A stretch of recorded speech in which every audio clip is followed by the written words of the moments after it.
മച്ചാമാരെ, അപ്പോൾ ഞാൻ നിങ്ങളുടെ മുന്നിൽ ഒരു കാര്യം, പ്രധാനപ്പെട്ട ഒരു ഇഷ്യൂ പറയാനാണ് വന്നത്.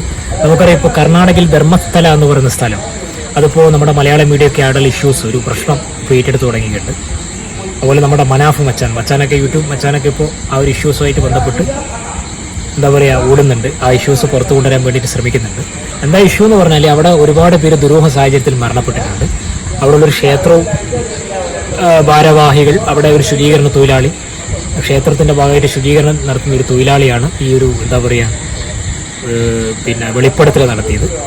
അയാൾക്ക് മാനസാന്തരം പറ്റി. കാരണം അയാളിങ്ങനെ ഒരുപാട് ദുരൂഹ സാഹചര്യത്തിൽ മരണപ്പെട്ട പെൺകുട്ടികളൊക്കെ അയാൾ എന്താ പറയുക ക്ഷേത്ര ഭാരവാഹികളുടെ നിർദ്ദേശപ്രകാരം മറവ് ചെയ്തിട്ടുണ്ടെന്ന് അയാൾ വെളിപ്പെടുത്തിയിട്ടുണ്ട്. അയാളിപ്പോൾ പോലീസിൻ്റെ മുന്നിൽ അത് അയാൾ വെളിപ്പെടുത്തിയിട്ട് അയാളിപ്പോൾ ഒരു സ്വകാര്യം അയാൾ പറഞ്ഞ് ഒരുപാട് തെളിവുകൾ അടക്കം അയാൾ കാണിച്ചു കൊടുക്കുകയൊക്കെ ചെയ്തു. അയാൾ പറഞ്ഞ് ഞാൻ മരണപ്പെട്ടേക്കാം, എങ്കിലും അയാളുടെ ചെയ്ത കാര്യങ്ങൾ അയാൾ അന്വേഷണ സംഘത്തിൻ്റെ മുന്നിൽ വന്ന് വെളിപ്പെടുത്തിയ ഞെട്ടിക്കുന്ന കാര്യം പുറത്തു വന്നിട്ടുണ്ട്.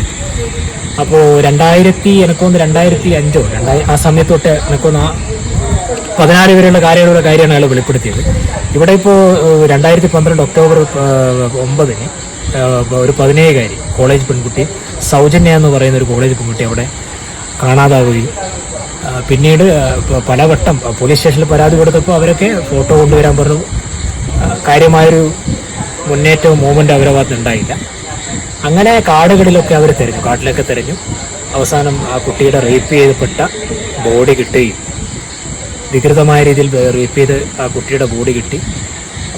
ബോഡി കിട്ടിയത് മാത്രമല്ല, ഈ കുറ്റവാളികൾ ഹാജരാക്കിയൊരു മാനസിക രോഗിയായ സന്തോഷ് റാവു എന്ന് പറഞ്ഞ ആളാണ് പ്രതി. അയാൾ മാനസിക രോഗിയാണ്. അയാളെ ഈ കുറ്റവാളികൾ തന്നെയാണ് പോലീസിന് മുന്നിൽ ഹാജരാക്കിയത്.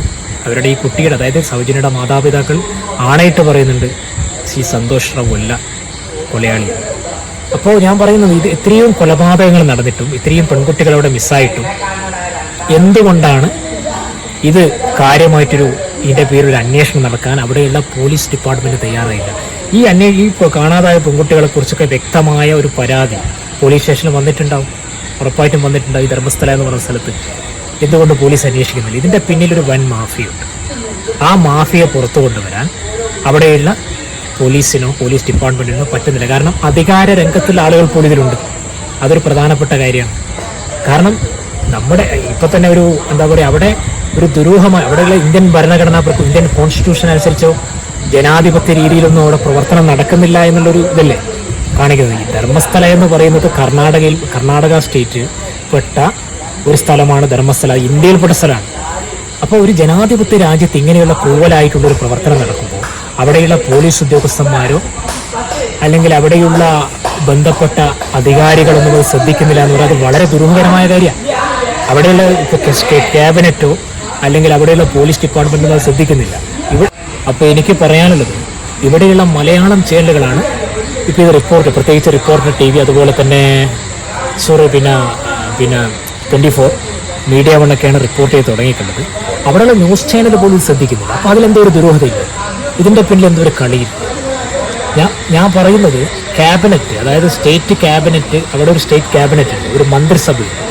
അവരത് ശ്രദ്ധിക്കുന്നില്ല എന്ന് പറഞ്ഞാൽ അത് പ്രധാനപ്പെട്ട എന്താ പറയുക, അതവിടെ പോലീസ് സ്റ്റേഷനിൽ പോയി പരാതി കൊടുക്കുമ്പോൾ അതിൻ്റെ പേരിൽ അന്വേഷണം നടക്കുന്നില്ല എന്ന് പറയുന്നത് ഇതിൻ്റെ പിന്നിലൊരു വൻ മാഫിയുണ്ട്. അധികാരത്തിൽ പോലും ഈ മാഫിയക്ക് പിടിപാടുണ്ടെന്ന് തന്നെ പറയാം. ആ ഒരു ധർമ്മസ്ഥലയിൽ ഒരു കാടും ക്ഷേത്രവും ക്ഷേത്ര പരിസരവും കാടും ഒക്കെ വളരെ ദുരൂഹകരമായ ഒരു സ്ഥലം എന്നാണ് പറയുന്നത്.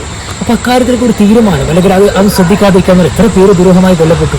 ഒരുപാട് പേരെ ഈ പറയുന്ന ശുചീകരണ തൊഴിലാളി അയാൾ ബന്ധപ്പെട്ട അധികാരികളെ പോയി കാണിച്ചു കൊടുത്തു. അയാൾ മറവ് ചെയ്ത സ്ഥലത്തുനിന്ന് സ്കെൽറ്റുകളൊക്കെ കിട്ടി, ഓരോ സ്കെൽറ്റുകളൊക്കെ കിട്ടി. എന്നിട്ടും ഒരു അന്വേഷണം, ഒരു മൂവ്മെന്റ് നടന്നിട്ടില്ല. ഇപ്പോൾ ഒരു പുതിയ ടീം ഉണ്ടാക്കുന്നൊക്കെ പറയുന്നുണ്ട്.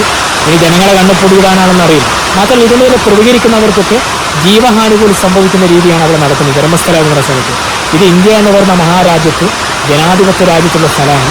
അപ്പോൾ അവിടെ നിയമവിരുദ്ധമായിട്ട് ഇങ്ങനെ ഒരു ദുരൂഹത നടക്കും. ഇങ്ങനെ ദുരൂഹമായിട്ട് ഒരുപാട് പെൺകുട്ടികൾ എന്താ പറയുക റേപ്പ് ചെയ്ത് കൊല്ലപ്പെടുന്നുണ്ട്.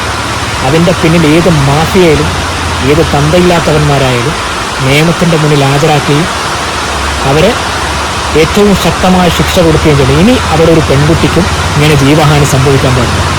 കാരണം ഈ രാജ്യത്ത് ജീവിക്കുന്ന ഓരോ പെൺകുട്ടിക്കും അല്ലെങ്കിൽ ഏതൊരു പൗരനും അവരുടെ ജീവനും സ്വത്തിനും ഒരു കാരണവശാലും എന്താ പറയുക കോട്ടം സംഭവിക്കാൻ പാടില്ല. അതാണിപ്പോൾ അവിടെ നടന്നുകൊണ്ടിരിക്കുന്നത്. ഒരുപാട് പേർ കൊല്ലപ്പെട്ടു. അവരെത്രയോ പേർക്ക് പ്രിയപ്പെട്ടവരായി, അവരുടെ മാതാപിതാക്കൾ, ഏറ്റവും പ്രിയപ്പെട്ടവരായി കണ്ട എത്രയോ പേരുടെ നെഞ്ചിപ്പോയും ഉരുകുകയാണ്. അപ്പോൾ ഇത് ചെയ്ത നരാധകനാണ് നിയമത്തിൻ്റെ മുന്നിൽ കൊണ്ടുവരാൻ. എനിക്ക് പറയുന്നത് ഇന്ത്യയിലെ മെയിൻ മീഡിയാസിനോടൊക്കെ ഇത് റിപ്പോർട്ട് ചെയ്യണമെന്ന് ഞാൻ പറഞ്ഞത്. ഇങ്ങനെ ഒരു നരാധം അവിടെ നടന്നിട്ട് ഇവിടെയുള്ള മലയാളം ചാനൽ മാത്രമാണ് റിപ്പോർട്ട് ചെയ്യുന്നത്. എന്തുകൊണ്ട് അവിടെയുള്ള ചാനൽ റിപ്പോർട്ട് ചെയ്യുന്നില്ല? ഇങ്ങനെയുള്ള കാര്യങ്ങളാണ് റിപ്പോർട്ട് ചെയ്ത് രാജ്യത്തിൻ്റെ മുന്നിൽ, രാജ്യത്തുള്ള പ്രധാനപ്പെട്ട സുപ്രീം കോടതി അടക്കമുള്ള ഹൈക്കോടതി അടക്കമുള്ള സർക്കാരിൻ്റെ മുകളിലുള്ള കോടതികളിൽ ഈ കേസുകൾ അല്ലെങ്കിൽ ഇങ്ങനെയുള്ള കാര്യങ്ങൾ എത്തണം. സ്വമേധയാ കേസെടുക്കാൻ സുപ്രീം കോടതിയും കർണാടക ഹൈക്കോടതിക്ക് ഇടപെട്ട് പറയണം. ഇതിൻ്റെ പിന്നിൽ പ്രവർത്തിക്കുന്ന തന്തയില്ലാത്തവന്മാരെ നിയമത്തിൻ്റെ മുന്നിൽ ഹാജരാക്കുകയും മാതൃകാപരമായ ശിക്ഷ എന്ന് ഞാൻ പറയില്ല, ഏറ്റവും മൃഗീയമായ ശിക്ഷ തന്നെ കൊടുക്കണമെന്നാണ് എനിക്ക് പറയാനുള്ളത്. ഏത് രാജ്യത്ത് ഒരു സ്ഥലത്ത് നിന്ന് നടക്കാതിരിക്കട്ടെ. അവിടെയുള്ള ആ ഒരു മൂവ്മെൻറ്റ്, ധർമ്മസ്ഥലയുമായിട്ട് ബന്ധപ്പെട്ട ഒരു മൂവ്മെൻറ്റ് ഇങ്ങനെ നടന്നുകൊണ്ടിരിക്കുന്നുണ്ട്. അതിനെതിരെ ചെറിയ പ്രതിഷേധങ്ങൾ ഉയർന്നുകൊണ്ടിരിക്കുന്നുണ്ട്. അതിനിയും ശക്തമാവട്ടെ. അവിടെ ആരൊക്കെയാണ് ഇതിൻ്റെ പിന്നിലെ കുറ്റവാളികളെങ്കിൽ അവർ നിയമത്തിൻ്റെ മുന്നിൽ വരട്ടെ. ഇതിനൊരു നല്ലൊരു പര്യവസാനം ഉണ്ടാവട്ടെ. ഈ രാജ്യത്ത് ഒരു സ്ഥലത്തും ഇത് നടക്കാതിരിക്കട്ടെ. ഇതൊരു ജനാധിപത്യ രാജ്യത്ത് ഒരു പൗരനെന്ന നിലയിൽ എൻ്റെ ഒരു പ്രതിഷേധമാണ്, എൻ്റെ ഒരു പ്രതിഷേധ സ്വരമാണ്. ഇഷ്ടമായെങ്കിൽ ലൈക്ക് ചെയ്യുക, ഷെയർ ചെയ്യുക. നിങ്ങളും പ്രതിഷേധിക്കുക. ഇനി ഇങ്ങനെ ഉണ്ടാവാതിരിക്കട്ടെ. കറുത്ത അധ്യായങ്ങൾ ഈ രാജ്യത്ത് നിന്ന് മാറിത്തെളിയട്ടെ. വെളുത്ത അധ്യായങ്ങൾ തുടരട്ടെ. സന്തോഷങ്ങൾ ഉണ്ടാവട്ടെ.